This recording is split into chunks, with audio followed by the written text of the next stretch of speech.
Salut Fabrice. Salut, salut. Très très heureux de te revoir depuis quelques temps déjà, parce que c'est pas la première fois qu'on fait une interview ensemble. Moi, je crois que c'est le 3e exercice ensemble, ouais. Sur des sujets différents à chaque fois en plus. C'est cool. Ben, c'est vrai, ouais. Et bah écoute, merci en tout cas d'être présent sur ce nouvel épisode de TechSource. Donc TechSource, je le rappelle, je vais au-devant d'experts de la tech, de l'innovation, du numérique, et puis je leur demande les sources qu'ils utilisent au quotidien, les sources de veille, les lectures de livres, de blogs, qu'est-ce qui les intéresse, qu'est-ce qu'ils écoutent, qu'est-ce qu'ils utilisent aussi comme app. Donc Fabrice, moi je te sais d'une très très grosse culture autour de quelques sujets, dont le personal knowledge management, enfin la gestion des connaissances personnelles, mais pas que. Je te propose de commencer par un petit vrai ou faux. T'en profiteras pour te présenter un peu. Alors, vrai ou faux, tu es un grand sprinter en France? Faux. J'étais un grand sprinter, mais je le fais quasiment plus maintenant. C'est vraiment très léger. Ok, d'accord. Pas loin. Ouais. Tu parlais pour le design sprint, c'est ça, l'accompagnement donc cette session de travail sur 5 jours qui permet d'accompagner un challenge jusqu'à prototyper des solutions. Ouais. Je le fais beaucoup moins qu'avant maintenant. Ça reste dans ma boîte à outils, mais je le fais beaucoup moins. Ouais, t'as pas mal à faciliter de ce genre d'atelier, quoi, qui. Ouais. Bah, pendant 8 ans à peu près, j'ai dû en faire une 60aine à peu près. C'était vraiment à l'époque l'une des manières de travailler avec des équipes pour être le plus efficace en collaboratif, quoi. Qui est toujours très efficace, mais il y a plein de choses à faire en amont avant de faire ça maintenant, et c'est un peu là-dessus où je me focus. Ok. Alors aujourd'hui, tu développes plutôt un second cerveau, c'est ça? Tu es. Ouais, ça c'est vrai. Et t'es pas mauvais là-dessus, et ça va être l'objet, j'imagine, de pas mal dans de l'épisode. Le second cerveau, c'est toujours pour dans un monde où il y a tellement d'informations à capter, et surtout dans des métiers que je pourrais développer après, qui est vraiment sur de l'accompagnement général d'entreprise. Tu captes tellement de choses que du coup, à un moment donné, tu peux pas tout garder en mémoire, sinon tu es en surcharge cognitive. Donc, il faut réussir à servir de l'ordinateur, du numérique pour pouvoir supporter ça. Sans pour autant compter que sur lui, mais quand même, c'est très très utile. Et pour ça, en fait, tu vis dans un archipel, vrai ou faux? Vrai, ouais, exactement. Un collectif de travail qui est centré sur l'accompagnement des transformations, justement, des modèles d'organisation, engagés autour de sujet de la transition écologique de manière un peu plus large. Et donc, plein de gens, de plein de mondes différents, avec plein de manières de penser différentes. Donc, le second cerveau est utile aussi pour ça, pour pouvoir continuer à bien comprendre comment tout ce petit monde fonctionne et faire le lien aussi entre les gens et les pensées. Et une petite dernière pour la route vrai ou faux, tu es devenu youtubeur. Tu es désormais un creator, comme on dit. Ouais, oui. Après, un petit créateur qui essaye de faire des petits contenus qui peuvent être sympas pour qui est intéressé et qui est curieux. Ouais. En tout cas, on partagera ta chaîne à la fin de l'épisode, mais voilà. Donc, vous voyez un peu, alors rapidement, qui est Fabrice. Peut-être un peu plus, si tu peux nous dire les 2-3 champs de veille sur lesquels tu es, parce que tu es à l'entrecroisement d'objets qui sont pas forcément évidents entre eux. Tu es sur le second cerveau, en tout cas la gestion des connaissances personnelles. Tu es sur quoi d'autre, en fait? En gros, il va y avoir 3 piliers principaux. Celui que tu viens de dire sur le knowledge management, parce que quand tu bosses sur plein de sujets, tu as besoin de pouvoir gérer beaucoup de data, de l'organiser, de la structurer, et surtout de la rendre utilisable. Donc ça, c'est une grosse partie. Donc il va y avoir de la veille sur les outils, mais aussi sur des méthodes et aussi sur tout ce qui tourne autour de la connaissance en général. Tout ça, ça devient de la ressource pour pouvoir travailler sur le deuxième pilier qui est sur le project management, donc vraiment tout ce qui est gestion de projet. Donc, tu parlais du sprint tout à l'heure. Le sprint, c'est une des méthodes de travail pour faire de la gestion de projet. Après, il y a plein d'autres trucs, il y a de l'agilité, il y a plein de choses. Il y a le travail asynchrone aussi, si on revient sur la partie plus tech ou quoi que ce soit. Et tout ça, c'est du coup pour faire en sorte que les humains ils puissent faire des choses qui ont du sens. Et donc, les choses qui ont du sens pour moi, c'est le 3e terrain de veille qui est sur comment est-ce que les humains peuvent avoir une approche qui est vraiment holistique sur ce qu'ils font. Donc, l'approche systémique, Donc, de se dire que tout ce qu'on fait, c'est dans des organisations, que ce soit des entreprises, des institutions, peu importe, ou des associations, que ça, c'est des systèmes qui sont complexes parce qu'il y a des humains et il y a plein de choses qui se passent. Et tout ça est en interaction avec d'autres systèmes. En fait, la société est un gros système. Et donc, du coup, pour arriver à comprendre comment est-ce que la société fonctionne et comment est-ce que elle devrait fonctionner de manière plus viable, il faut comprendre comment fonctionnent ces systèmes. Donc là, il y a toute la veille sur les systèmes complexes, sur l'aspect régénératif, qui est une autre grande brique, assez abstraite, mais c'est pour se dire, faisons des systèmes régénératifs plutôt que des systèmes dégénératifs. Donc, comment est-ce qu'on fait ça?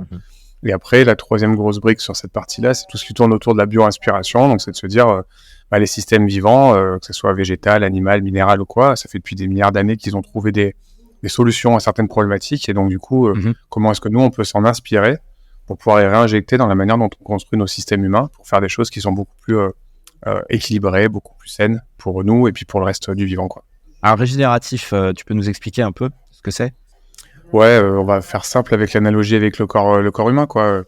En gros, au quotidien, on a tous des actions qui sont plutôt régénératives ou plutôt dégénératives. Donc, par exemple, si je fais une soirée vendredi soir et que je m'envoie plein de pintes, ça va être régénératif sur le moment parce que je passe un bon moment avec des potes. Mais par contre, le lendemain, je me rappelle bien que ça a été dégénératif sur mon corps. Et puis après, je vais me faire des brocolis à la vapeur et puis je vais bouffer une soupe de légumes le soir.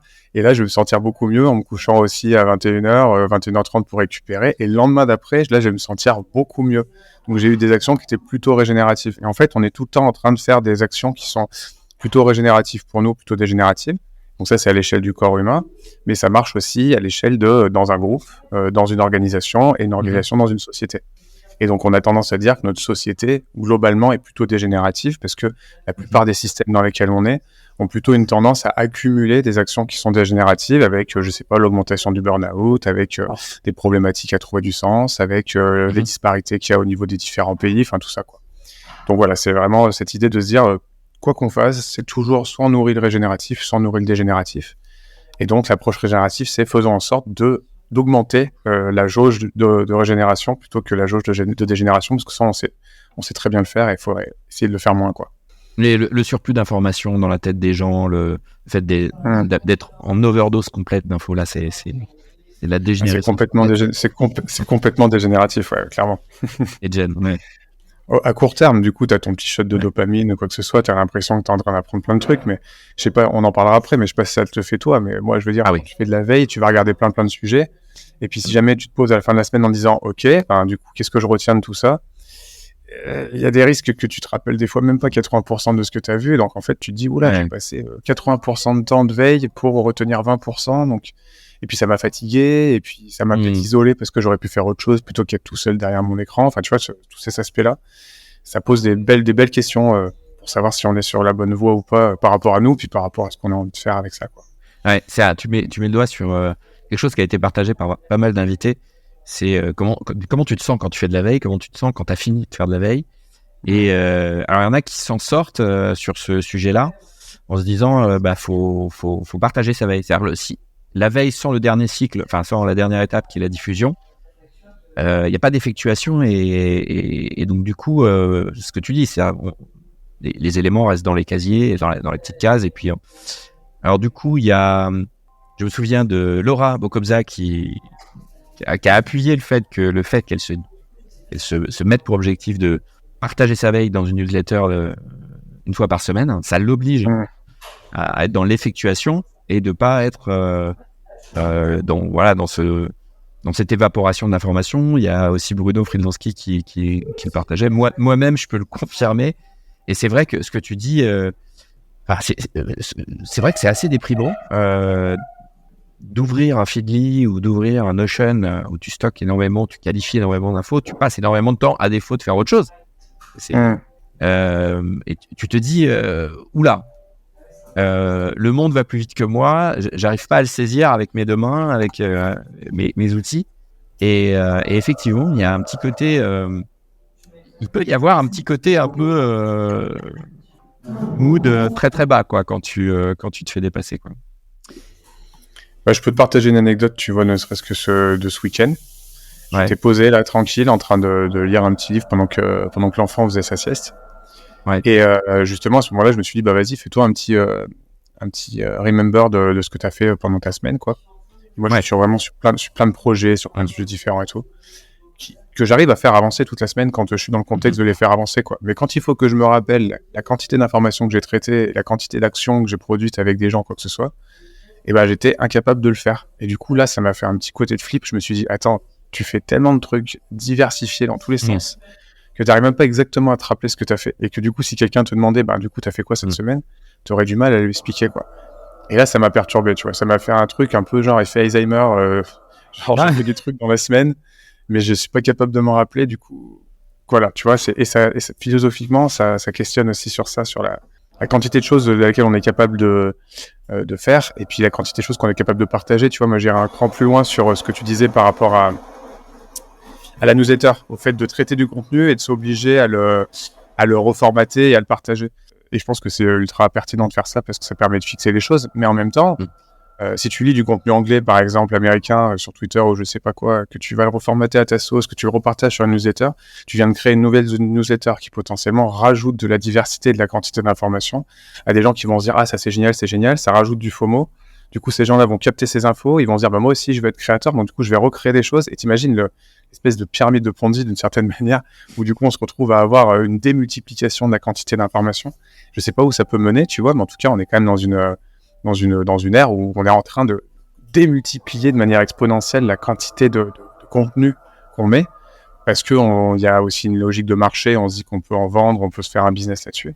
Mais ça me questionne, tu vois, j'ai pas du tout la réponse. J'ai pas la prospective non plus, mais il y a un truc qui me questionne là-dedans, quoi. Sur cette quantité sans fin.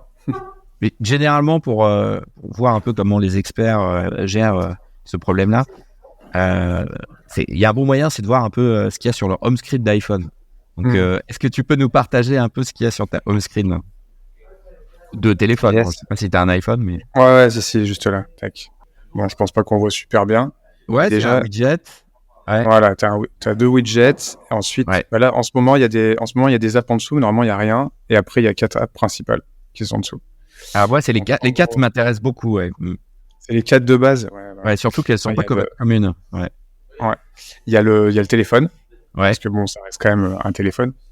Même si je l'utilise pas tant que ça, le téléphone, parce que je suis beaucoup à plus discuter par texte ou même par audio. Le deuxième à côté, c'est celui-là, là. Hop, c'est Beeper. Beeper, c'est une app qui permet de cumuler toutes les apps de chat qu'on peut avoir, du chat sur Instagram, oui, on a entendu parler. Du chat sur LinkedIn ou quoi que ce soit. C'est vraiment bien ça. Ouais. Bah écoute, en tout cas pour le moment c'est gratuit et puis ça bug quasiment plus. Donc en gros, au moins tu as un endroit où tu as vraiment tous tes feeds de chat, Instagram, même tes chats sur Slack ou du Discord ou quoi que ce soit, tu as tout dedans. Donc plutôt que de switcher continuellement entre différentes apps et puis d'essayer de te rappeler genre c'est où que j'ai parlé de ça avec telle personne ou quoi que ce soit, tu peux rajouter une forme de charge mentale. Là au moins tu sais que c'est tout dans un feed, quoi. Donc c'est plutôt pratique. Donc ça c'est le chat, tu vois. Après à côté c'est Tana Capture. Ouais. Ça c'est parce que j'utilise l'app Tana, mais on en parlera peut-être après, qui est mon second cerveau. Et du coup Tana Capture c'est intéressant parce qu'en gros ils ont fait juste une app qui permet de faire l'étape de capture de tout et n'importe quoi. Tu peux capturer une note que tu prends, un voice record, tu peux sur n'importe quelle app récupérer le link d'un article, d'un post LinkedIn ou quoi que ce soit. Et tu peux faire que ça avec l'app. Donc ça va rebalancer sur l'app Tana qui est sur ton desktop. Mais de l'app mobile, tu peux rien en faire de plus. Donc, c'est ça qui est intéressant, c'est que ça permet de te dire, je m'arrête à la capture quand je suis sur un téléphone et je vais pas plus loin. Et la dernière app, la quatrième, c'est Perplexity. Ouais. Et donc Perplexity, c'est l'outil qui permet de faire de la requête comme tu ferais un GPT, mais qui va se baser sur des sources qui sont assez diversifiées. Il y a des sources de papiers scientifiques, des sources de YouTube, de Reddit, des articles. Donc en gros, c'est un peu comme si en 2 secondes, il te faisait ta recherche un peu croisée entre ta recherche Google, ta recherche sur des forums ou quoi que ce soit. C'est assez pertinent. C'est pas un remplacement de GPT-4, mais c'est assez pertinent. Voilà, ça c'est les apps principales. Perplexity de réponse plutôt que de moteur de recherche. Je crois, comme ça. Voilà, c'est ça. Exactement. Et après, les widgets, là, il y a Redwise Reader. Donc, en gros, c'est juste des petits bouts de choses que j'ai surlignées de toutes les lectures que j'ai pu faire, que ce soit sur des articles, sur des podcasts. Donc, tu es sur Readwise, qui est un agrégateur de flux RSS.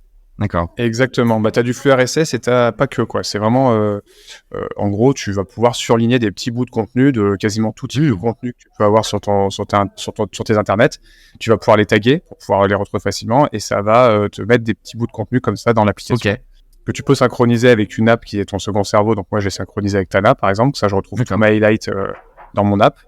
Et le truc qui est cool, c'est que sur ta home screen, en gros, ça te fait repopper des petits bouts de contenu qui te paraissaient importants.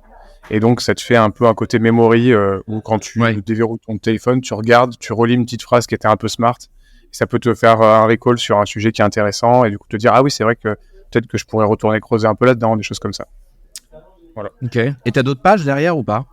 Ou tu t'es concentré juste sur une? Non. Ouais. J'en ai une seule et après, derrière, je suis directement sur le truc auto-organisé de l'iPhone qui me va très bien. Et comme je te disais, le truc en test, c'est que là, je me suis remis des apps ici. Ouais. Des apps genre mon mail, mon truc de coworking, Arc Search pour le parti navigateur, Lydia pour le truc de compte. Mais normalement, à la base, en fait, je mets pas d'application directement accessible sur l'home screen. C'est pour éviter le côté, dès que j'ai verrouillé mon iPhone, il y a un petit icône sur lequel j'ai envie de cliquer et je clique, quoi, tu vois. Genre le pire, ça serait de mettre Instagram ou une connerie comme ça sur la home screen. Ouais, t'as dégagé tout ce qui est notif, quoi. Voilà, c'est ça. Tout ce qui est notif. Alors, j'ai aucune notif sur mon téléphone, ça par contre. Il y a juste les petites pastilles rouges qui se mettent. Mais sinon, j'ai aucune notif et il est tout le temps en silencieux, donc il fait que vibrer. Et il vibre et il sonne jamais.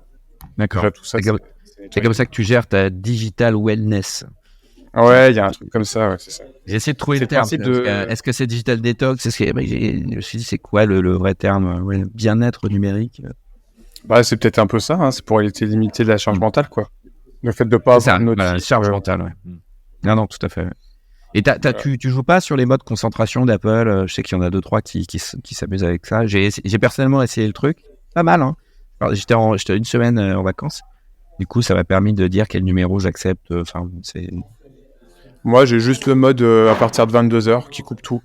Sauf les numéros spéciaux, comme celui de ma compagne, celui de mes parents. Ouais. Et sinon, j'ai plus rien qui passe. Et jusqu'à 7h le lendemain, quoi. Et donc, du coup, même si je suis en soirée, je peux pas être dérangé parce qu'il y a rien qui passe, quoi. Ouais, bah oui, c'est la cage de Faraday. T'es papa, donc je sais pas quel âge a ton petit bout, mais est-ce qu'il est déjà devant des écrans, ou en tout cas est-ce qu'il est déjà dans cette problématique-là ou pas encore?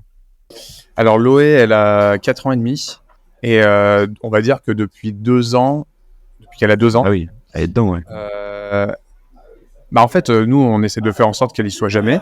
Ouais. Mais forcément, du coup, quand t'es dans ta vie de parent, il y a des fois où t'as besoin de faire la cuisine et que t'es tout seul à garder l'enfant. Ouais. Du coup, t'as une tendance à te dire, on va mettre un petit dessin animé pendant 10 minutes, c'est juste le temps que je fasse la petite tâche ou quoi que ce soit. Et puis, malheureusement, entre guillemets, dès le moment où t'as commencé à faire ça, l'enfant, il a commencé à avoir ces stimulations-là, donc du coup, il kiffe les dessins animés. Et en plus, moi, quand j'étais gamin, j'étais vraiment tout le temps sur la télé parce que mes parents, ils me mettaient facilement sur la télé. Donc, je vois moins le mal que ma compagne, par exemple, qui n'était pas du tout sur la télé. Donc, du coup, on essaye de limiter au maximum. Mais des fois, il y a un dessin animé qui part, quoi. Surtout le week-end, on va dire.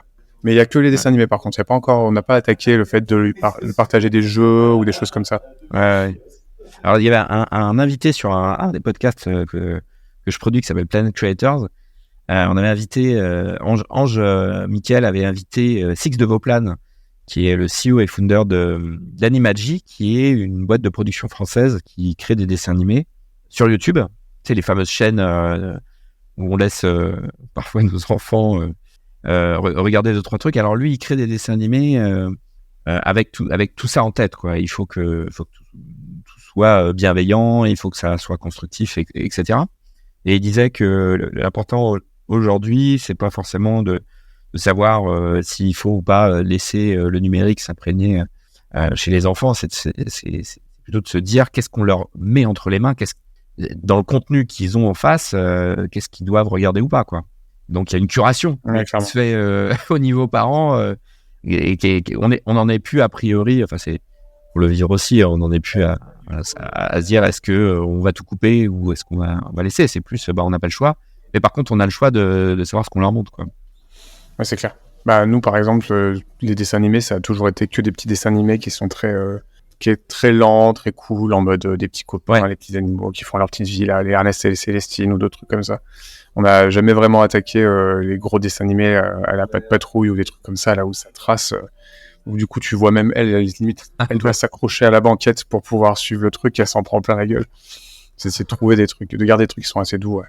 Je retrouverai une chaîne qui est sur la Freebox, qui est une chaîne de dessins animés pour les enfants. Benchy, voilà.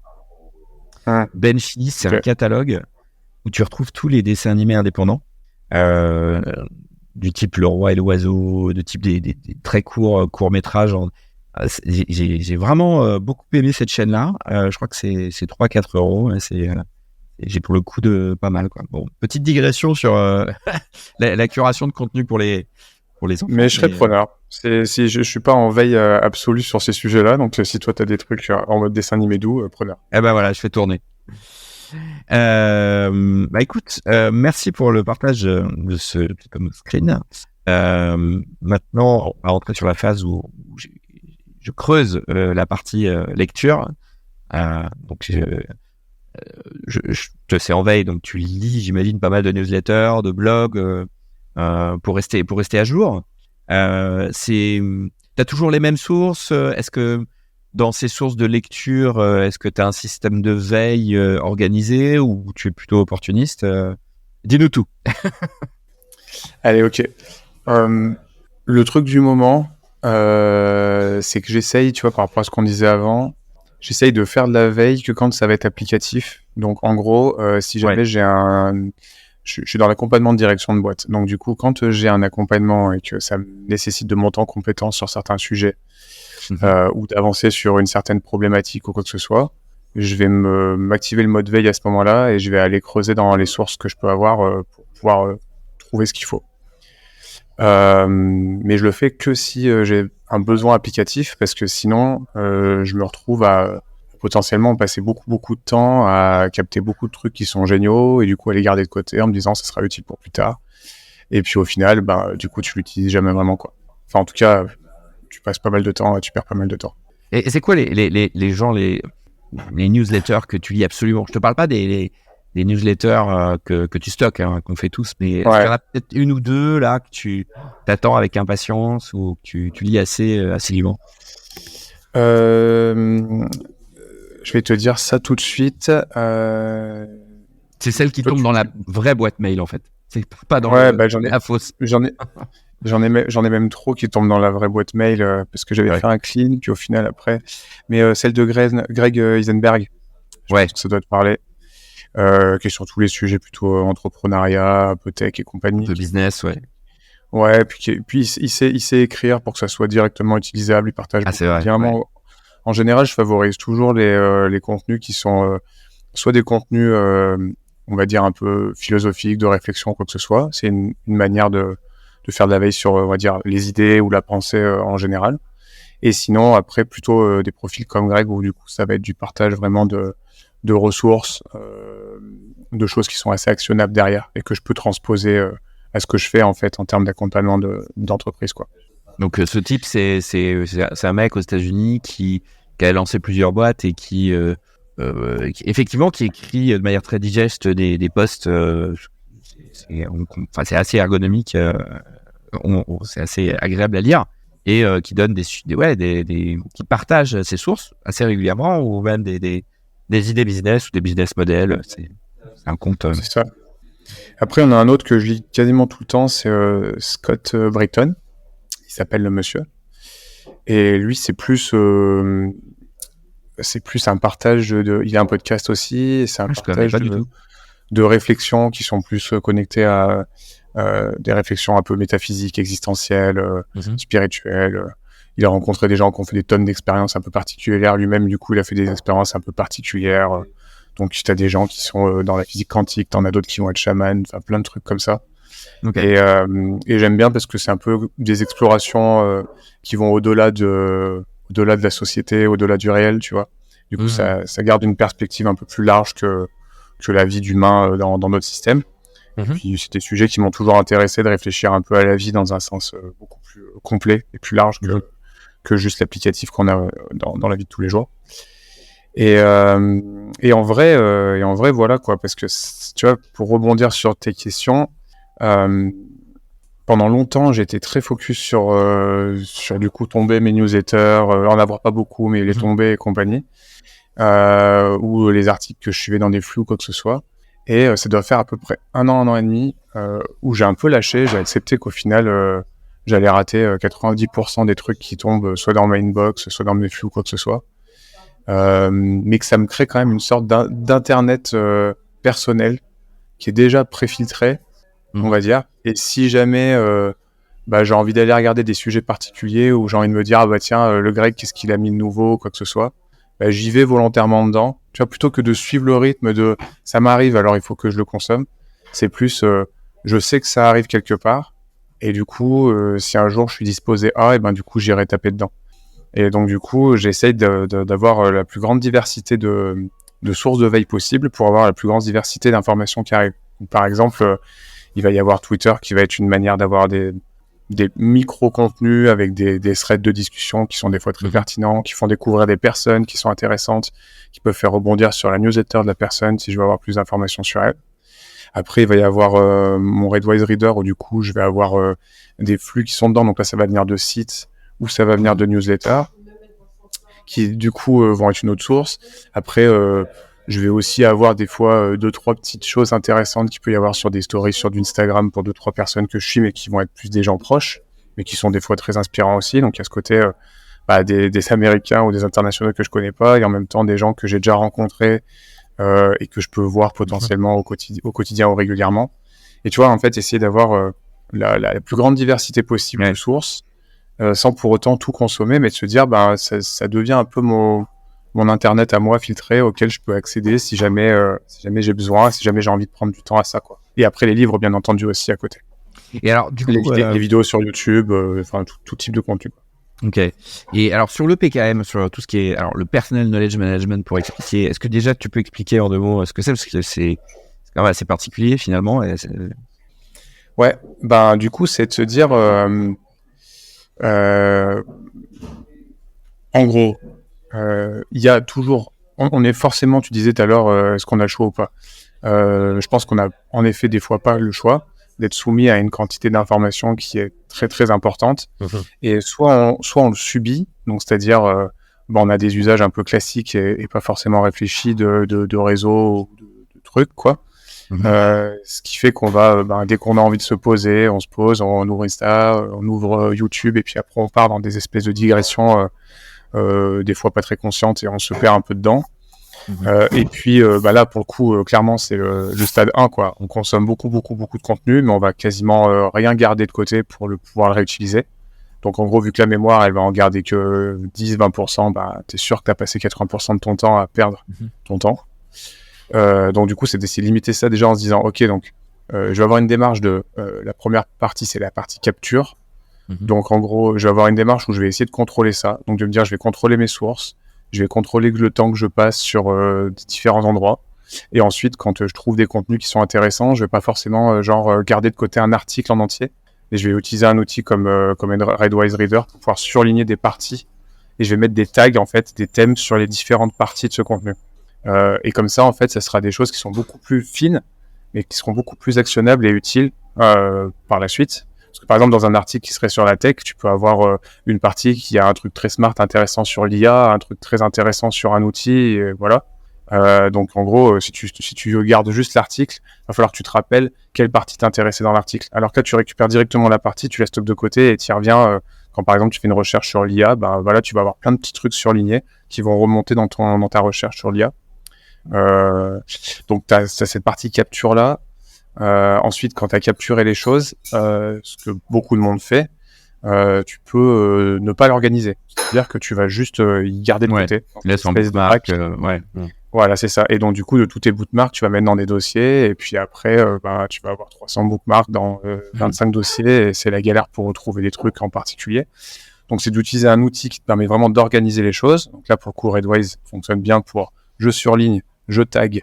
Et donc, du coup, quand je veux revenir dessus, je vais y revenir soit par rapport à un sujet en particulier que je me rappelle, soit par rapport à l'auteur, soit par rapport à un tag. Et puis il y a d'autres outils derrière qui vont permettre justement de pouvoir organiser entre ce que toi tu prends comme notes, les idées que tu as, tes projets, les choses que tu as capturées d'Internet. Tout ça, derrière, tu vas pouvoir y organiser pour y structurer, y connecter, et donc du coup vraiment y organiser, quoi. Et donc en gros, tu as des outils.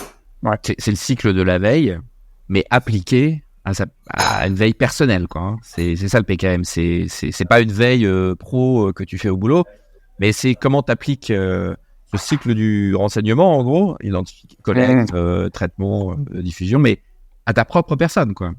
Ouais, exactement, en fait. C'est ça, c'est de se dire, ben, toi, t'es un capteur d'informations et de connaissances, t'es un créateur d'informations et de connaissances, et donc, du coup, il faut que tu aies un système qui te permette de pouvoir tout organiser, de le rendre utilisable par la suite, pour que, de ça, tu puisses ensuite venir le mettre en connexion avec d'autres personnes, et donc là, rentrer dans une démarche de veille collective au niveau d'une organisation, comme toi, tu peux faire, ou quoi que ce soit. Et c'est assez récent parce que du coup ça a émergé. J'ai l'impression que pendant le confinement, ce sujet de gestion de connaissances personnelles a un peu explosé pendant le confinement. Est-ce que c'est dû à l'augmentation du temps d'attention et de consommation du numérique? Mais je sais pas si c'est lié à ça. Certainement, en fait, plein de facteurs qui se croisent, mais en tout cas, pendant le Covid ou juste avant le Covid, on commençait à sortir des outils qui étaient vraiment dédiés à faire du PKM, quoi. Room Research, par exemple, est sorti à ce moment-là, qui était un des premiers outils qui était vraiment en train de dire, au lieu de prendre des notes sur des pages qui sont rangées dans des dossiers, qui du coup créent de la galère, en fait, vous allez prendre juste des notes sur des listes, des sortes de listes à puces. Ce que vous allez taguer avec des points de référence, et du coup, ça va créer des pages sur lesquelles, dès le moment où vous avez écrit quelque chose qui est rattaché à ce point de référence, ça va tout vous lister sur une même page. Et donc, en fait, c'est une organisation de la connaissance qui est plus en dossier sous dossier, mais ils appellent ça en graphe. Du coup, c'est un peu comme une sorte de réseau neuronal. Et donc, on en arrive sur ce paradigme de se dire, en fait, je suis en train de construire un réseau d'informations et de connaissances dans le numérique qui ressemble à un réseau neuronal, donc du coup, un second cerveau. Donc, du coup, voilà, tu commences à rentrer dans ce concept-là. Et alors, c'est quoi le second cerveau? C'est ça? Le second cerveau, c'est ça. Le second cerveau, c'est de se dire, j'ai mon cerveau à moi qui peut potentiellement être très rapidement saturé ou qui peut pas tout retenir.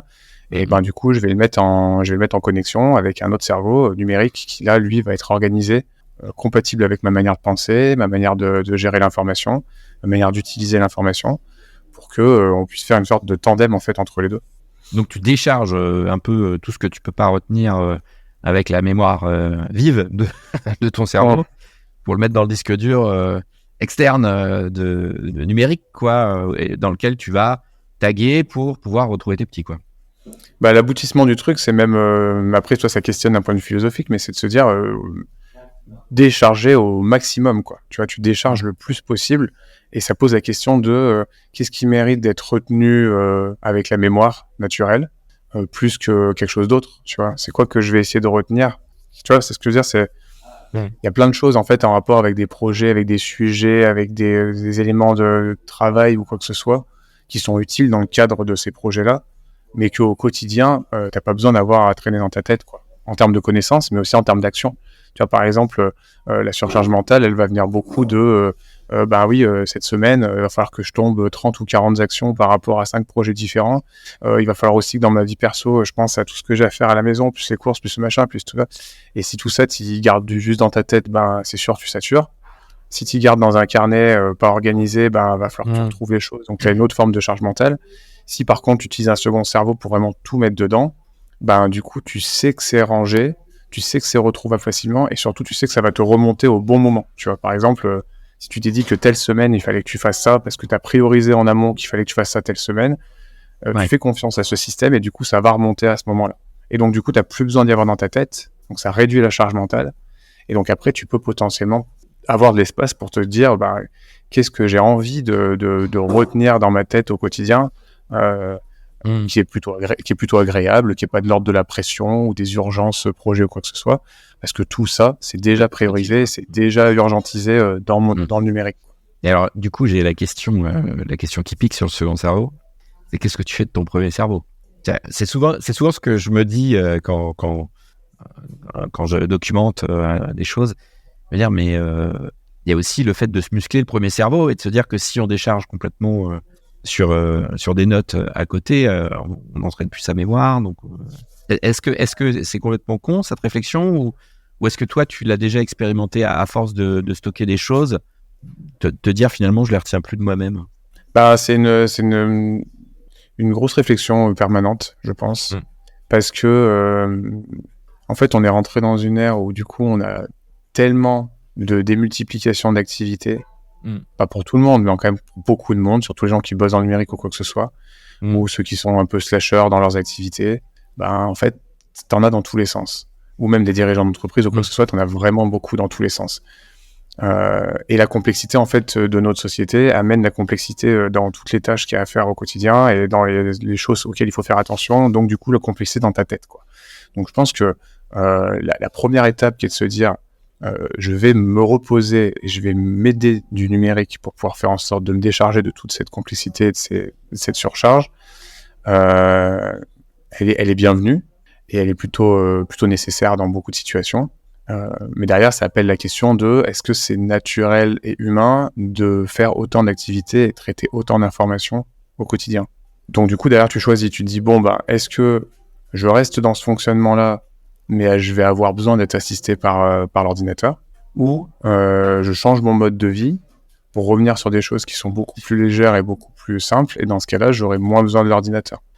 Donc typiquement, si tu reviens sur le fait d'habiter dans un espace naturel, au calme, avec un rythme lent, et que du coup tu focuses ton attention sur t'occuper de ta famille, tes amis et faire ton jardin, parce que c'est ça que tu as choisi comme espace minimum, et que tu fonctionnes au jour le jour, et que tu vas lire un livre de poésie de temps en temps pour te faire du bien, des choses comme ça, je pense que là, tu n'as pas forcément besoin de l'ordinateur. Par contre, si tu es sur du multi-projet, multi-acteur, avec des points qui sont en jeu, il faut être précis, et dans des sujets numériques, par exemple, qui évoluent très vite, ou du coup ça change tous les 3 mois ou quoi que ce soit, enfin je veux dire là, c'est pas sain, entre guillemets. En soi, c'est pas forcément sain d'être dans ce mode de fonctionnement-là, parce que ça va trop vite, mais je pense que c'est encore moins sain de le faire sans s'aider justement des outils qui sont à disposition. Et juste pour finir sur la digression, mais en termes de mémoire, moi, oui, ça me questionne en fait, ça me questionne pas sur le fait que j'entraîne pas mon cerveau à la mémoire, mais le fait qu'en fait, on est peut-être dans une manière de travailler, enfin d'utiliser notre cerveau et de travailler avec notre cerveau qui est différente.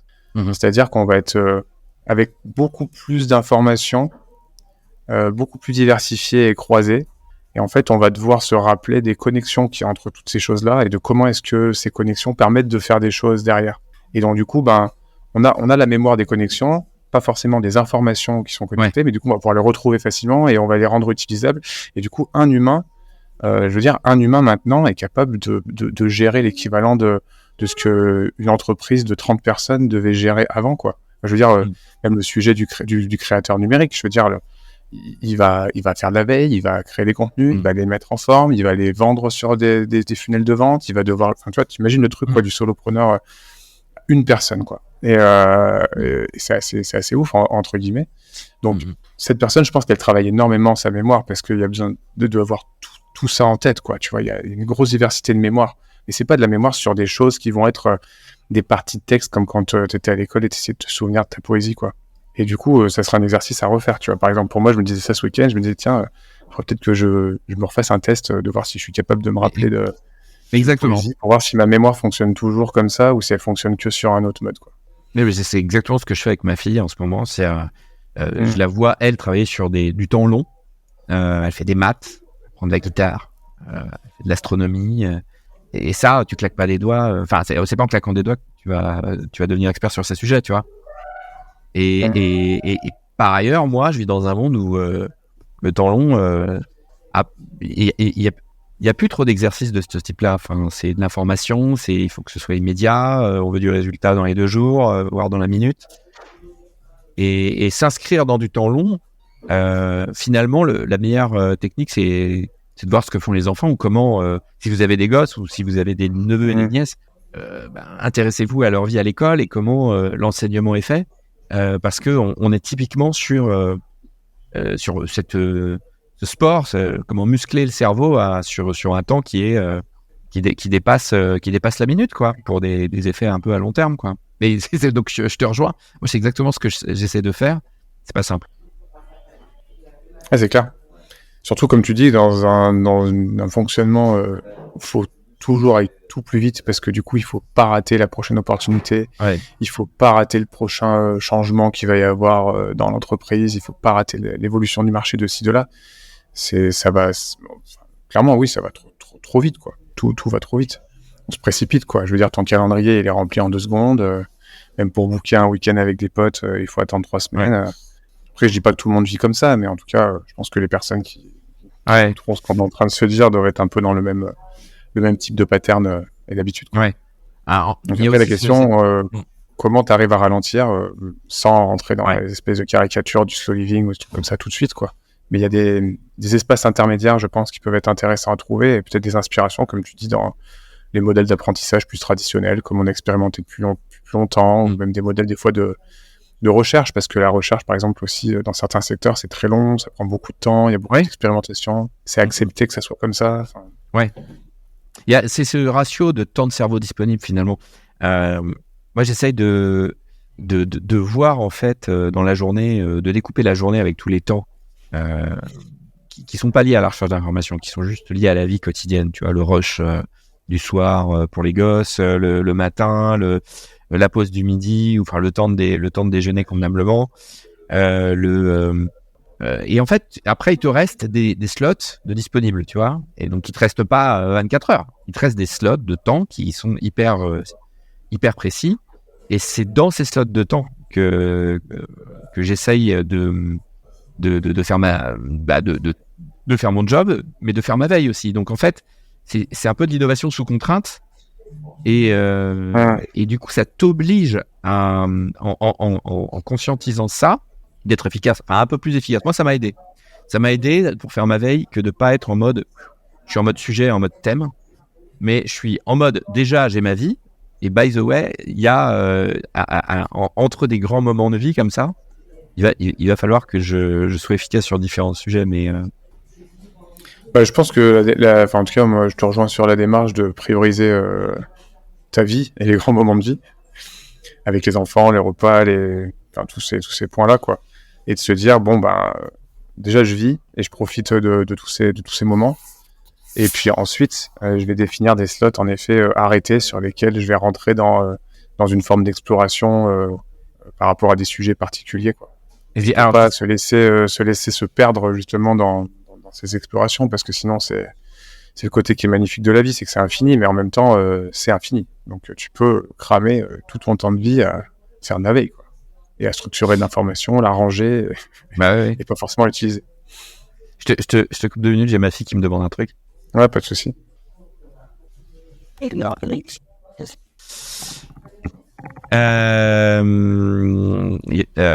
je reprends le fil là. C'était sur le ratio de temps disponible. Ah oui. Donc, je te dis ça parce que c'est pas évident quand on est dans le numérique, on est en veille sur des sujets d'innovation, que de se dire à 18h, on lâche tout, quoi. C'est plutôt l'inverse. C'est en fait, quand tu as des sujets de veille comme le PKM, comme les systèmes, les business models, l'INO, en fait, de l'info, t'en as tout le temps, et potentiellement de très très bonne qualité. Alors, tu as beaucoup de bruit, mais tu as autant... Enfin, je sais pas quelle est la proportion, ça dépend comment ta veille est structurée, ce que tu regardes et tout, mais c'est pas évident de se dire j'ai ma vie de tous les jours et à un moment donné, je sanctuarise ces moments-là pour pas tomber dans des rabbit holes. Et j'imagine que des profils comme nous, l'homo numericus, voilà, c'est un peu plus balèze de reprendre le contrôle que je dirais d'autres types de profils, parce qu'on est particulièrement amené à déraper, en fait. Et j'ai combien de gens que j'ai interviewés, combien d'amis et de collègues qui se font mais complètement absorbés parce qu'ils sont dans le FOMO, dans cette veille constante. Et moi, ça n'a pas été simple. D'ailleurs, je dis pas que j'ai complètement réussi. Moi, je te rejoins sur par rapport à ce que j'ai dit tout à l'heure, sur le côté du concret, en fait, de la vraie vie, quoi. Genre, dans la vraie vie, tu as des activités qui, normalement, sont censées faire kiffer.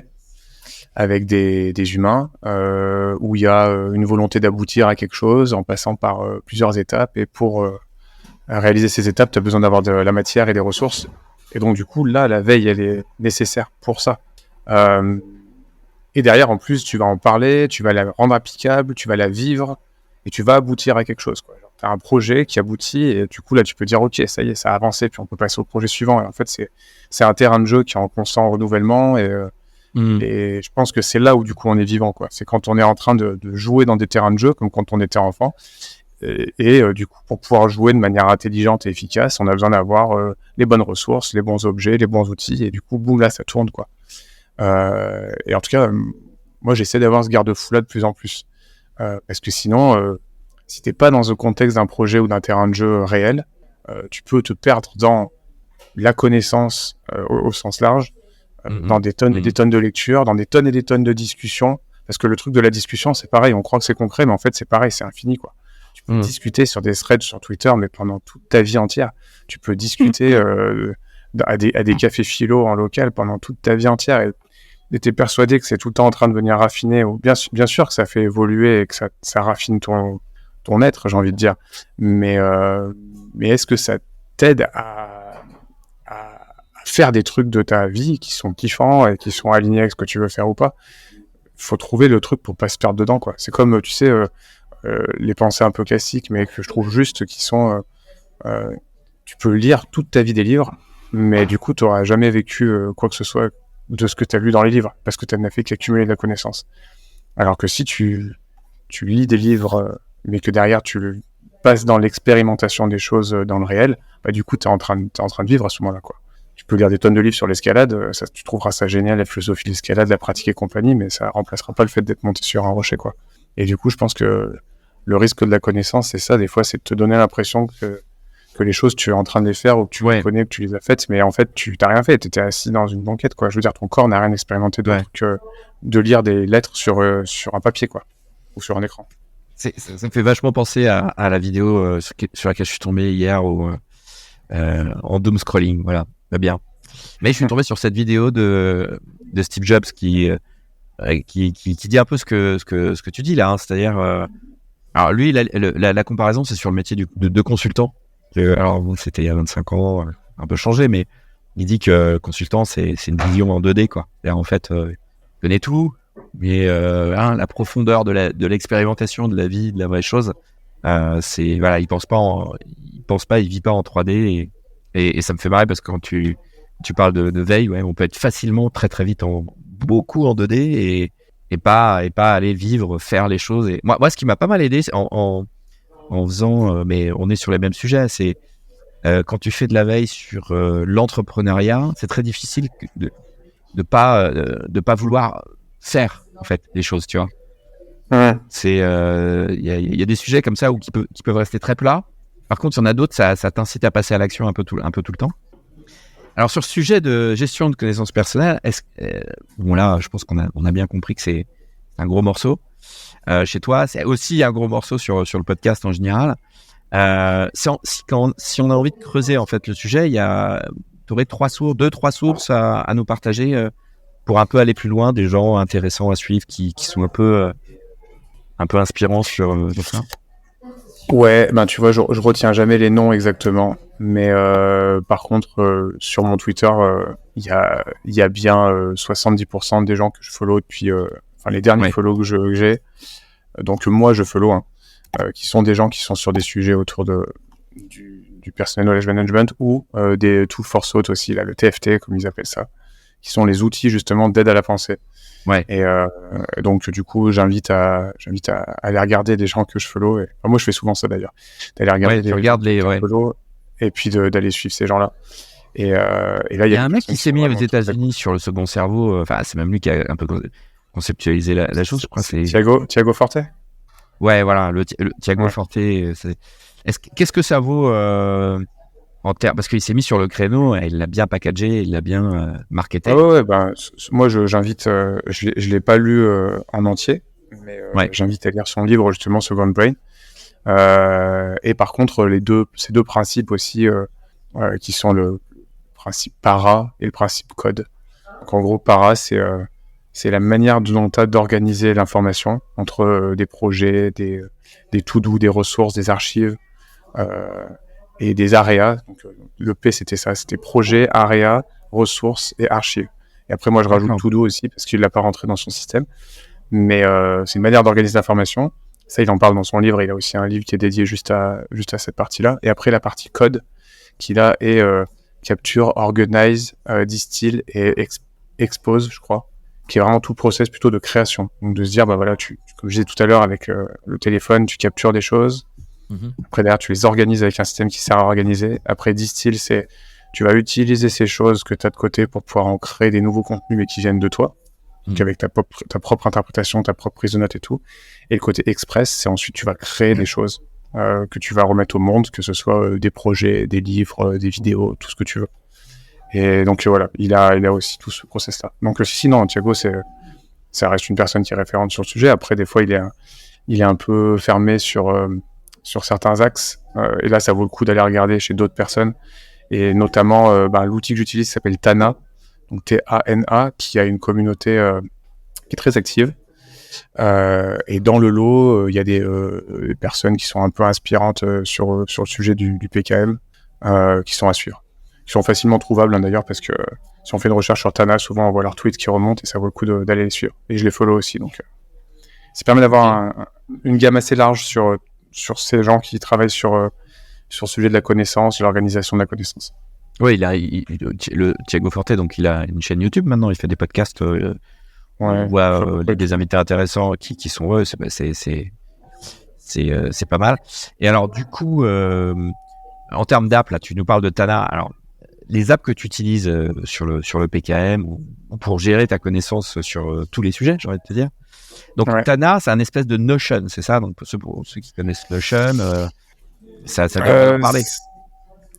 C'est un peu plus compliqué que ça. Mais en gros, il y a deux manières les outils pour prendre des notes. En gros, on va faire simple, les outils pour prendre des notes. Il y a deux manières de prendre des notes. Soit tu prends des notes en mode texte, classique, quoi, comme dans un Google Doc. Soit tu prends des notes en mode outline. Donc en gros, c'est à chaque fois avec des sortes de débuts en mode liste à puce. Et en gros, la prise de notes en liste à puce, ce qu'elle permet, c'est d'avoir toujours une organisation en liste à puce, mais que tu peux imbriquer les unes dans les autres. Donc tu peux créer des arborescences en fait de contenu comme ça. Et surtout, dans les outils qui utilisent ça, tu peux cliquer sur une puce. Et ça va t'ouvrir une page qui est vraiment focus sur comme tu zoomais en fait dans ta puce, quoi. Donc imaginons, tu as une puce, c'est projet 1, projet 2, projet 3.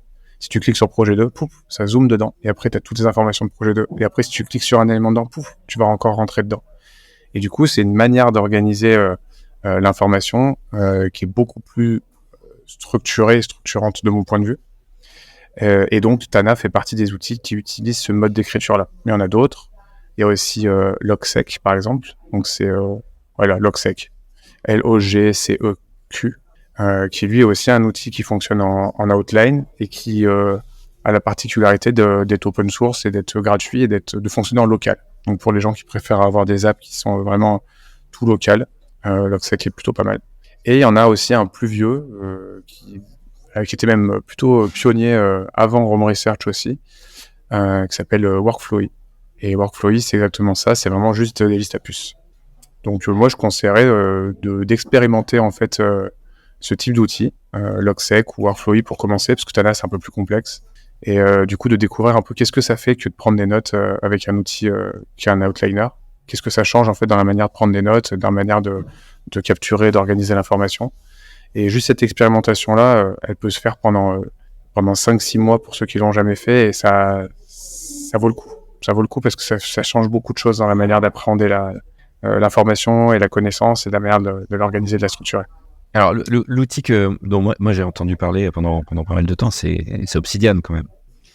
Et Obsidian, Obsidian va être justement comme un Logseq. Donc, c'est local first et ça fonctionne bien offline aussi, donc tu as tes fichiers sur ton ordinateur. Par contre, Obsidian fait partie de ceux où tu écris ton contenu classique comme dans un... c'est pas un outliner. Ah ok, d'accord. Voilà, c'est pas un outliner. C'est pour ça que du coup, tu as vraiment deux teams qui sont formés. En fait, quand il y a Logseq qui est sorti, c'est parce qu'ils prenaient la tendance de Rome Research, donc il y a 5 ans, qui était l'un des premiers à faire un outliner un peu plus évolué que Workflowy. Donc Logseek a suivi cette vague-là en disant bah nous on veut faire pareil, mais on veut pas un truc online, on veut un truc local avec open source et compagnie. Et Obsidian, ils ont fait bah nous on veut la même chose que Logseek, mais par contre on veut pas leur truc où ils écrivent en outline parce que on pense qu'il y a des gens qui supportent pas ça, qui préfèrent écrire en texte libre. Et donc, du coup, ça fait partir de branches comme ça. Et donc, 2 types de communautés, et donc une belle diversité en fait de manières de structurer l'information, d'organiser, et surtout que les 2 outils, tous les outils là fonctionnent vraiment avec des communautés qui vont créer des plugins, qui vont créer des modules en fait qui vont pouvoir s'ajouter aux applications pour pouvoir démultiplier des les usages. Ouais, les communautés sont ça, c'est super intéressant, les communautés qui montent derrière ces outils là, ça crée vraiment une super dynamique quoi. Et tu utilises quoi d'autre à part Tana? Du coup, Tana, voilà. c'est pour mon PKM, c'est Tana. Notion, que tu parlais juste avant, moi, je l'utilise pour la partie coopérative. En gros, je peux pas faire entrer 2 personnes dans Tana parce que c'est encore un outil qui est trop, qui est trop décalé par rapport aux usages habituels. Je vais pas non plus accepter tout le temps de travailler dans des outils comme la Google Suite ou l'univers Microsoft parce que ça peut être très limitant. C'est des outils qui sont déjà, en gros, qui proposent leur propre structure, mais que tu peux pas revisiter et restructurer. Donc, en gros, tu es obligé de suivre un modèle et qui, des fois, va pas aux gens ou va pas au projet. Donc, en fait, ça peut rajouter de la charge mentale d'être dans ces suites-là. Et donc, du coup, quand c'est possible, je vais proposer de fonctionner sur un outil qui est intermédiaire et qui commence à vraiment bien monter et à s'ouvrir en France, qui est Notion, où là, du coup, tu peux avoir une structure qui est très simple, avec des pages dans des pages dans des pages, mais tu peux aussi avoir une structure plus complexe avec justement des bases de données où tu vas pouvoir gérer un système de tagging, tu vas pouvoir connecter des éléments de différentes typologies ensemble. Enfin, c'est l'un des outils modulaires qui commence à être le plus accessible pour une large gamme de population et que je trouve vraiment intéressant. Donc la partie coopération, on va dire, ou même des fois mise en forme de certains contenus quand tu veux créer des espèces de packs de ressources ou des choses comme ça. Je vais avoir tendance à le faire dans Notion. Et tout ce qui est visual thinking, un peu tout ce qui est Miro, tout ça, tu le gardes encore Alors ça va être ça va être le premier jet en fait. Et ça, je pense que c'est important. D'accord. C'est des outils comme Miro, Mural ou tous ceux qui ont émergé récemment de travail sur des espèces de whiteboard à l'infini avec des post-it, avec des mind mapping ou des choses comme ça. C'est le super premier outil pour travailler avec des gens à distance ou même pas mal maintenant en présence aussi, qui permet de poser les premières idées, de travailler sous un format d'atelier ou de workshop, de structurer des premières informations et des choses.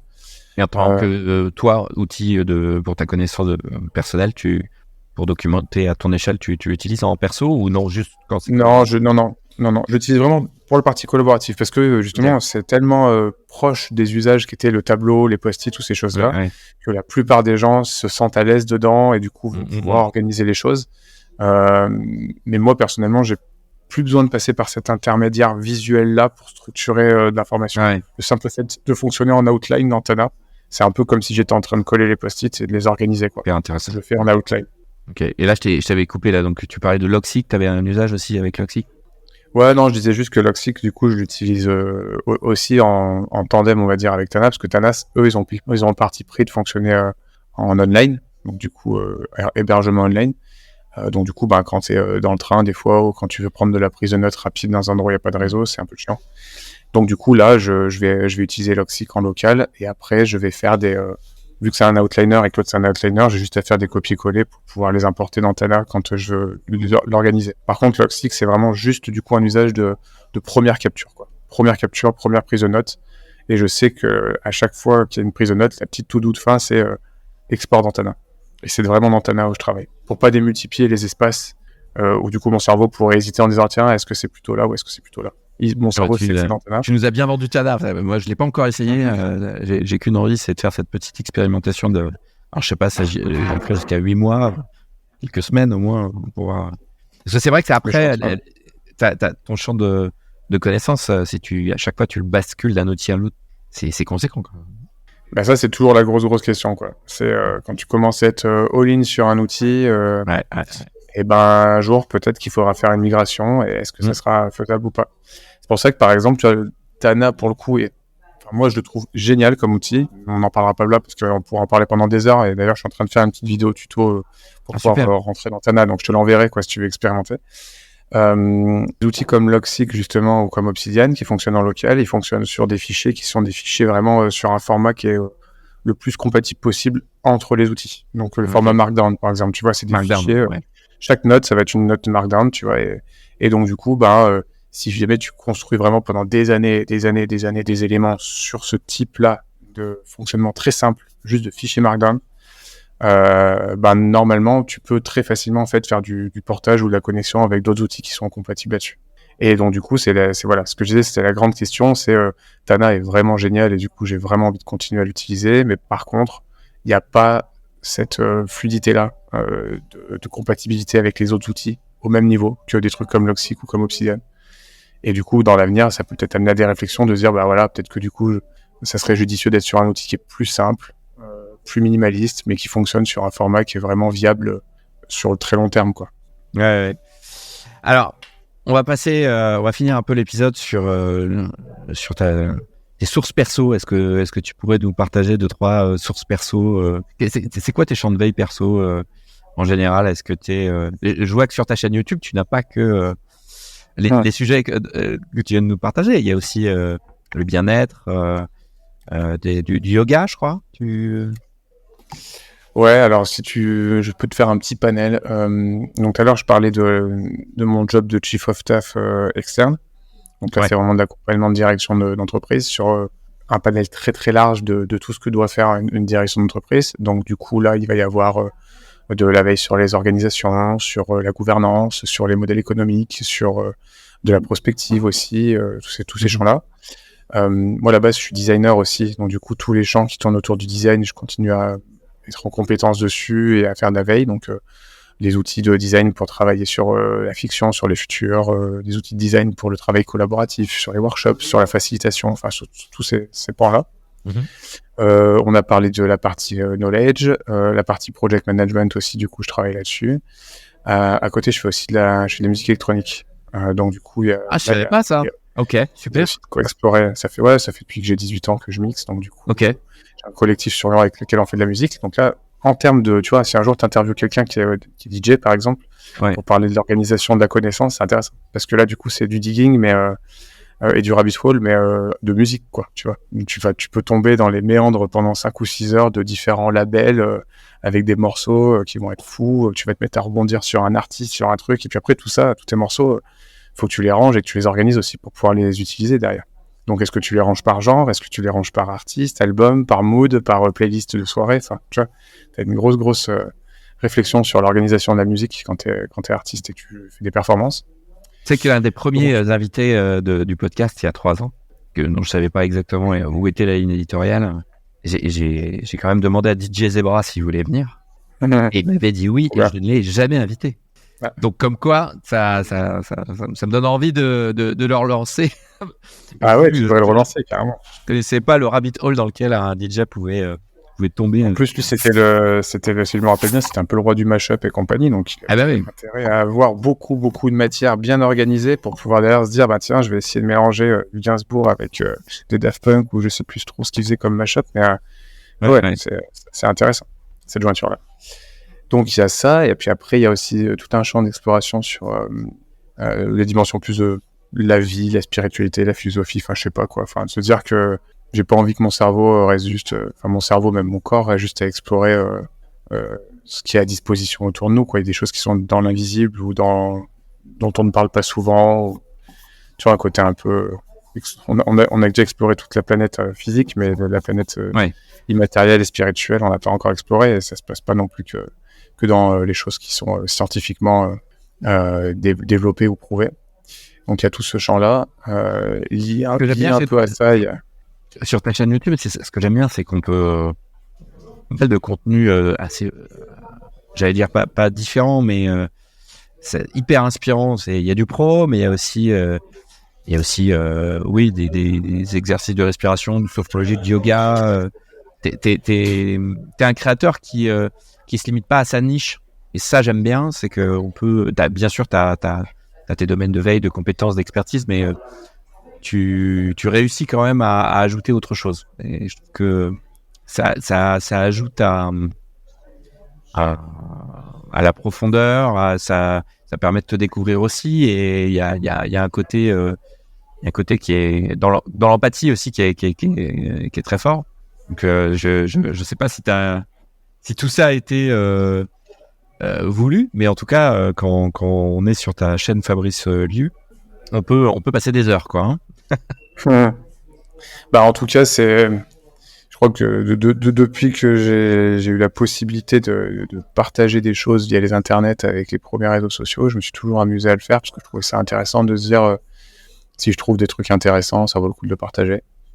Et je me suis créé une espèce d'habitude comme ça en se disant bah tiens, je vais faire de la veille dans plein de sujets, et puis derrière je vais pouvoir en rajouter une couche d'interprétation, de traitement, je vais pouvoir y croiser avec d'autres trucs.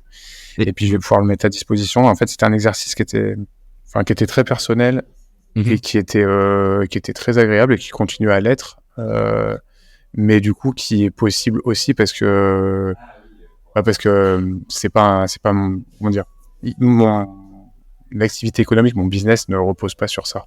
Sinon ça marcherait pas.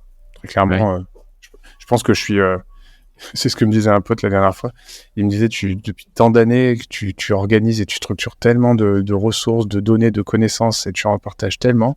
Et il me dit, c'est quoi le retour sur investissement là-dessus? Et je lui dis, franchement, si j'avais un calcul à faire, je pense que j'ai dû avoir un taux de rebond de 2 ou 3% sur tout ça, quoi. Il me dit, bah dis donc, ça fait beaucoup d'efforts pour pas grand-chose en retour. Et je lui dis, bah ouais, mais je sais pas, il y avait un kiff à ça. Et c'est un peu en train de changer, tu vois. Je me dis, on est un peu dans une autre ère où on faisait un peu de prospective avant, on parlait un peu aussi de la philosophie de plus on crée, plus du coup ça crée des choses que les autres ont envie de regarder, et ainsi de suite, quoi. Moi, je me rappelle qu'à l'époque, surtout en France, quand je partageais plein de trucs de partout, il n'y avait pas beaucoup de monde qui prenait la parole sur Internet et qui créait des contenus. Là, maintenant, on est dans complètement l'inverse, quoi. Il y a tout le monde qui va à créer du contenu. Donc du coup, est-ce que le fait de rajouter une pièce dans le game sans vraiment d'organisation, mais en mode complètement comme ça vient, comme ça, c'est judicieux encore ou pas, tu vois. Donc du coup, c'est une réflexion de fond que je suis en train d'avoir, tu vois, de me dire, merci pour ton feedback pour la chaîne YouTube, mais tu vois, typiquement, peut-être que demain, je garderai juste la newsletter où du coup, je suis dans ce mode exploratoire. Ouais, tu te laisses libre. Ouais. Comme ça ça reste un playground qui fait du bien, en fait. Donc, du coup, bien sûr que je vais le garder. Mais de se dire que, il y a seulement ceux qui auront choisi de s'y abonner qui rentreront dans ce truc-là. Et puis qu'à côté, je partagerai que des trucs très spécifiques et très nichés par rapport à ce que j'ai envie de développer du moment, comme le fait d'être Chief of Staff externe ou des choses comme ça sur les réseaux, pour être vraiment juste sur une verticale très précise pour pouvoir travailler les projets que j'ai envie de faire dans la vraie vie. Et puis après, le côté exploratoire, ça sera juste à un endroit où, si tu cliques, tu rentres, quoi. Mais au moins, c'est pas là en mode arrosé complet et ça va popper de partout sur les réseaux, quoi. Ouais. C'est une réflexion de moi, cette réflexion-là, je la partage, et je trouve que tu t'inscris dans un mouvement qui est pas marketé et qui existe. Je pense qu'on est des millions, peut-être des milliards dans le monde à être dans ce move-là, qui est pas la créateur économie, qui est pas la recherche de rentabilité sur un ratio, de se dire je partage tant, je dois récupérer tant. Et c'est ce que tu dis, tu te retrouves pas dans ça, sinon tu aurais arrêté, parce que si tu pilotes sur ces ratios-là, t'es vite déçu, ou voilà. Moi, je dirais que tu es plutôt dans la fulfillment economy. C'est l'économie de l'épanouissement. Et de se dire... et moi, je le vois comme ça. Je trouve qu'on est énormément de créateurs. Et c'est souvent les créateurs qui... c'est pas ceux qui cartonnent, mais c'est ceux qui ont peut-être la chance de tisser le plus d'empathie avec les autres. Et c'est ceux qui ne recherchent pas forcément à monétiser quoi que ce soit. Mais c'est ceux qui s'expriment. Parce que ça remplit quelque chose dans leur vie, en fait. Et on parlait de passion economy dans les premiers 3-4 dernières années, qui était un peu le terme originel utilisé avant que ça devienne la creator economy et que tout soit indexé à l'aune de la rentabilité. Mais même la passion economy, ça reprend pas exactement ce qu'on ressent nous. Quand moi je t'entends, j'entends quelqu'un qui a besoin de le faire parce que ça lui fait du bien. Et on est combien à avoir des chaînes et des médias et des podcasts parce que on kiffe ça. On aime tant le sujet que la forme. Et tu vois ça, je te pose la question parce que ma digression est un peu longue, mais c'est de se dire, est-ce qu'il n'y a pas des créateurs, est-ce qu'il n'y a pas des outils ou une infrastructure qui devrait adresser ces gens-là, non pas à les aider à monétiser quoi que ce soit, mais déjà à les aider à pas faire perdre d'argent dans ce qu'ils investissent. Parce que, mine de rien, en fait, cette side economy, cette fulfillment economy-là, c'est du temps à passer, c'est du temps que tu passes, tu vois, c'est du temps que je passe, c'est des outils, c'est des abonnements. Et souvent, en fait, c'est un coût, c'est un temps. Et ça, déjà, si on arrivait à rentrer dans nos frais sur ces choses-là, ce serait déjà pas mal. Or, en fait, tout est focalisé pour te faire gagner de l'argent. Mais il y a un delta énorme. C'est pas les mêmes paradigmes entre vouloir gagner ta vie avec ça et juste rentrer dans tes frais. Et aujourd'hui, je trouve qu'il y a l'infrastructure, elle est complètement dirigée vers la monétisation, alors que des gens comme toi, des gens comme moi, et j'imagine beaucoup de créateurs, s'ils rentraient dans leurs frais, ça serait déjà pas mal. Tu partages ça ou pas? Tu peux. Ben, tu vois, c'est le bon moment pour faire ce podcast parce que je vais potentiellement te donner une réponse que j'aurais jamais donnée il y a encore quelques mois.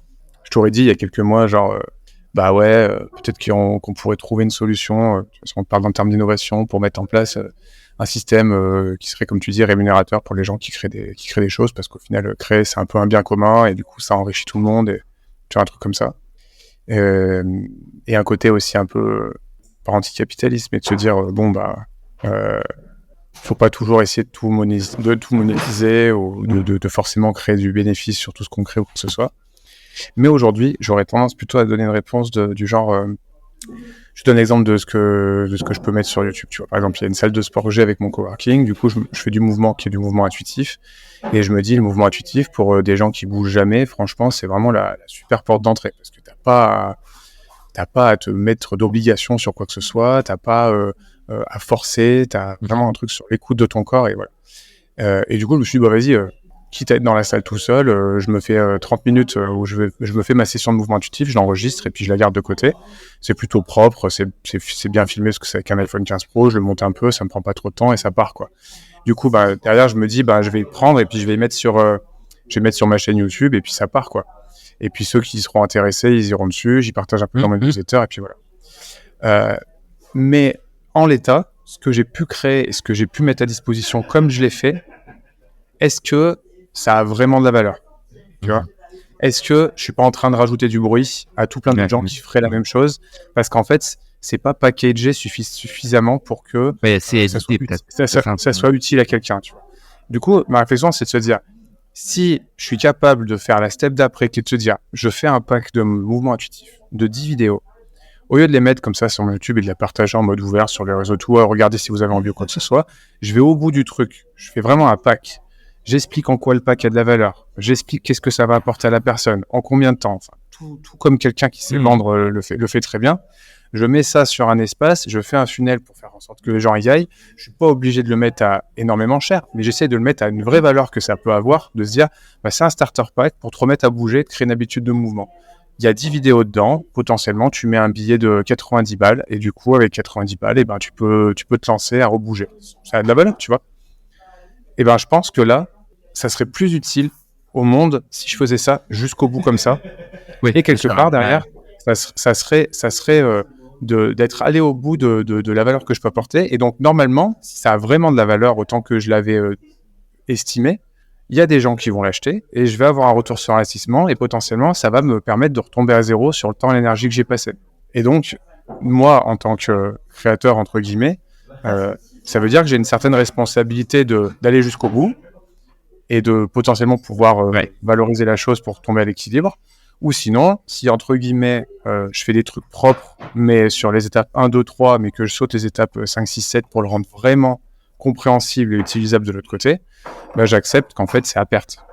Comme j'ai fait depuis depuis une dizaine d'années. Mais tu vois, là, je suis dans une réflexion en me disant, Là, c'est hyper intéressant. Ouais. Le à perte, potentiellement, il y a un risque de créer du bruit parce que, tu vois, avant, quand tu arrivais à faire une captation d'une session de mouvement avec un micro qui enregistre le son propre, avec la vidéo qui est propre, de mettre ça en ligne, ça avait énormément de valeur, juste le fait de l'avoir fait. Oui, juste ça, bien sûr. En termes de technique, c'était compliqué. Là, maintenant, je mets des AirPods, je mets un iPhone Pro, je lance l'enregistrement, à la fin, pour l'édition, j'ai un truc en IA qui me fait un clean du son propre, et du coup, j'ai une vidéo propre avec du son propre. Je balance ça sur un YouTube en un clic. Tout le monde fait ça maintenant. Donc, en fait, la valeur, elle est plus à créer du contenu propre, parce que tout le monde le fait. Et en plus de ça, vu que tout le monde le fait, même en termes de fond et de contenu, je pense que le niveau peut potentiellement monter sur certains sujets pour être de plus en plus quali, parce que c'est ça où il y a de la valeur. Donc du coup, c'est plus là où il est le game. Là, je pense que le bruit peut se créer. Toi, c'est du beau bruit, parce que c'est du bruit bien fait, mais ça reste du bruit quand même.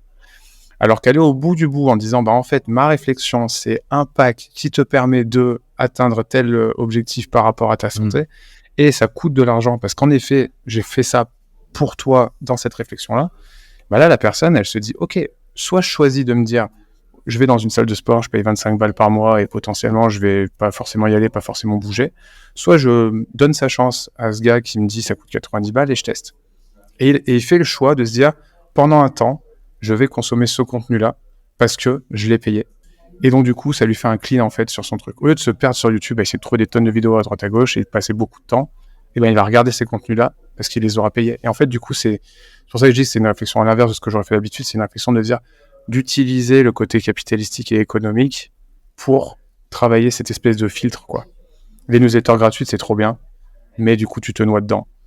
Par contre, si tu te dis, j'arrête de regarder des newsletters gratuites et je vais ne lire que des newsletters que je paye, du coup, déjà, tu vas peut-être en payer que 3, et vu que tu l'as payé, tu vas forcément la regarder. Et quelque part, tu crées une économie pour la personne qui a fait l'effort de suffisamment packager son truc pour que toi, tu sois capable de passer à l'acte de dire, je vais payer pour cette personne-là. Ouais. Et ça change la donne, en fait, je pense. C'est hyper intéressant parce que tu dis, en fait, il faut passer au niveau éditeur et pas juste au niveau vidéaste ou youtubeur. C'est-à-dire qu'en fait, ceux qui veulent se différencier et qui veulent donner du signal, ils sont obligés forcément d'aller un cran plus haut dans l'édition, dans le fait de masteriser, de packager et de le contenu. Moi, quoi. C'est ça, je pense qu'en fait, il faut aller au bout de l'effort, en fait. Tu vois, j'ai un pote qui s'appelle Flavien Chervet, tu vois, qui est sur le sujet de l'IA et compagnie, qui a toujours écrit un peu des bouquins et des trucs comme ça. Il a, je sais pas, il doit avoir 8 ans ou 9 ans moins que moi. Non, peut-être, bref, 8 ans moins que moi, disons. Sauf que lui, moi, j'ai créé des tonnes et des tonnes et des tonnes de contenu sur les mêmes sujets que lui, que j'ai mis sur un Notion, en accès libre, où je partageais sur ma newsletter et tout. Genre, tenez, c'est cadeau au monde. Ou pas forcément les gens vont dedans parce que justement il y a beaucoup de choses qui sont un peu éparpillées, quoi que ce soit. Lui il s'est dit, je prends le sujet de l'IA, je prends le sujet de la créativité, je me pose pendant 6 mois, je compile plein de contenus que j'ai eu, je fais un livre avec un éditeur canadien, je sors un livre, il y a un objet, cet objet là il en fait une soirée de lancement, il le vend.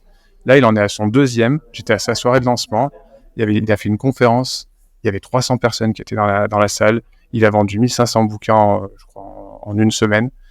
Et il s'est positionné sur un sujet vraiment à forte valeur. Et tu vois, il est allé au bout du truc, quoi, de créer un ouvrage. Je pense qu'il y a tout intérêt pour la personne et même pour le monde autour que d'aller au bout de l'aboutissement. Alors, je dis pas forcément faire un livre, mais même aboutir une vidéo sur YouTube, c'est pas juste j'ai lancé ma caméra et j'ai enregistré un truc de 10 minutes propre parce que j'ai une jolie lumière derrière et puis je balance sur les réseaux et j'utilise la stratégie de la quantité, c'est-à-dire que derrière je vais faire du content marketing au maximum, je vais faire de la pub, du machin, du truc comme ça. C'est de se dire, en fait, si ma vidéo elle a vraiment de la qualité et elle apporte vraiment de la valeur, je vais la packager comme un vrai élément que je vais mettre au bout d'un funnel de vente et que je vais juste parler de ça, en fait, de cet aboutissement-là. Et ça sera payant et les gens ils vont aller dessus. Enfin, tu vois, je trouve qu'il y a un côté plus abouti, en fait. Et dans ce que tu dis, il y a le côté, il ne faut pas rajouter du bruit dans un monde de bruit. C'est hyper déjà. Éthiquement, je trouve que la posture est super cool. Mais là où c'est un peu plus précis et ça conforte un peu ce que je te disais tout à l'heure, c'est OK pour monétiser parce que du coup, ça va m'inciter à faire de la qualité, à éditer du contenu, à être beaucoup plus pertinent. Mais c'est pas monétiser pour gagner ma vie. Et ça, c'est un peu le mensonge de ce phénomène de creator economy où on vous pousse à être créateur pour gagner votre vie. C'est monétiser pour un peu rentrer dans ses frais, quoi. C'est un peu pour essayer de déjà faire que cette passion, elle soit possible et répétable et en fait, je pense qu'il y a deux mondes. Il y a ceux qui sont en mode croissance et en mode je veux le faire pour la gloire. Et puis il y a quand même une bonne partie de gens qui sont capables de faire ça, mais qui seraient capables de le faire encore mieux si déjà ils rentraient dans leurs frais. Et ça, je trouve que il n'y a pas d'outil pour ça. Il n'y a pas d'outil qui t'apprend à être un peu, tu vois, raisonnable autant dans ta création de contenu que c'est-à-dire cette approche que tu as là, de se dire, écoute, je vais pas tout faire gratuit parce que sinon je vais ajouter du bruit. Je vais pas non plus faire ça en mode pour la gloire parce que j'ai un autre métier, j'ai d'autres priorités, etc. Cet entre-deux-là, tu vois, je trouve qu'il est pas adressé et pourtant le paid, tu vois, j'ai l'impression qu'on le vit, tu vois, moi, beaucoup d'autres créateurs. Ouais, bah ouais, bien sûr. Mais je pense qu'il y a un truc qui va émerger là-dessus, ou sinon il y aura un petit playbook à poser sur ça, j'en sais rien, ça sera exploré. Idée business pour celui qui veut choper le truc. C'est ça.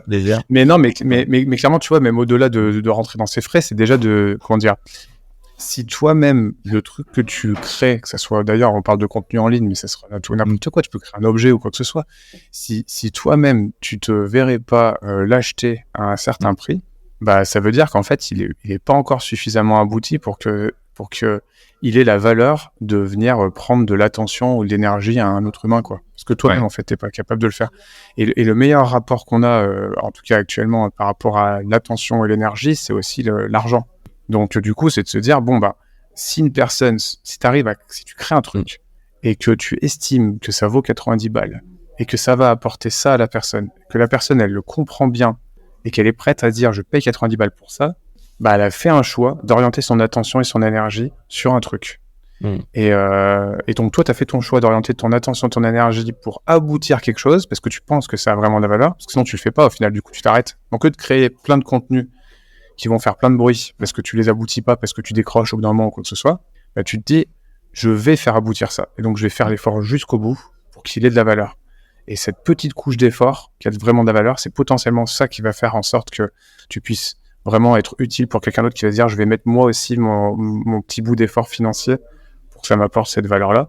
Et du coup, tu recanalises. Je trouve que c'est un moyen en fait d'utiliser la partie économique pour recanaliser un peu les énergies. Et te dire bon bah si je suis pas capable de me dire que je vais aller au-delà de 50 ou 60% de création sur ce contenu-là pour l'aboutir, c'est qu'en fait j'arriverai jamais à le monétiser et que même si jamais je le release comme ça sur ma chaîne YouTube ou quoi que ce soit, je vais avoir 10 vues ou 30 vues, et qu'en fait, ça va me générer plus de frustration qu'autre chose.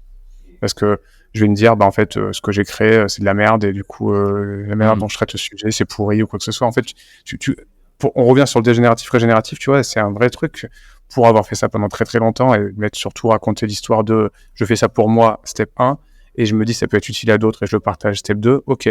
Mais maintenant, dans un monde qui a changé, où il y a tout le monde qui fait ça, step 3, aboutir quelque chose, vraiment, pour que ça ait de la valeur pour soi, d'être allé jusqu'au bout, et que ça ait de la valeur aussi pour l'autre. Et au final, on en vient sur le mécanisme très classique que s'il y a de la valeur et que la valeur elle est comprise dans l'autre sens, il peut y avoir un échange économique, et donc tu peux te retrouver à un équilibre au moins, sans forcément faire de bénéfices, mais au moins en effet juste te rembourser sur ce que tu as fait, quoi. Et la satisfaction aussi d'avoir abouti quelque chose, et la satisfaction d'être utile vraiment à d'autres gens parce qu'ils ont payé pour ça. Enfin, voilà, essayer d'utiliser l'économie dans le bon sens, parce que c'est pas forcément que négatif de penser argent. Ouais, super atterrissage pour la fin de cet épisode. Voilà, c'est un dernier insight pour passer du gros signal, comme on dit. On te retrouve où, Fabrice? LinkedIn, Twitter? Pour la partie Chief of Staff et accompagnement de boîte, c'est sur LinkedIn. Ouais. Et pour la partie exploratoire, diversité, ouverture, c'est sur ma newsletter. Sur ta newsletter. Donc tu pourras partager les petits liens. Ouais, ça marche. Bah écoute, merci en tout cas. Merci à toi, l'ami. C'était très cool. Ouais, c'est très sympa. À bientôt pour un prochain épisode de TechSource. Ciao. Bye bye.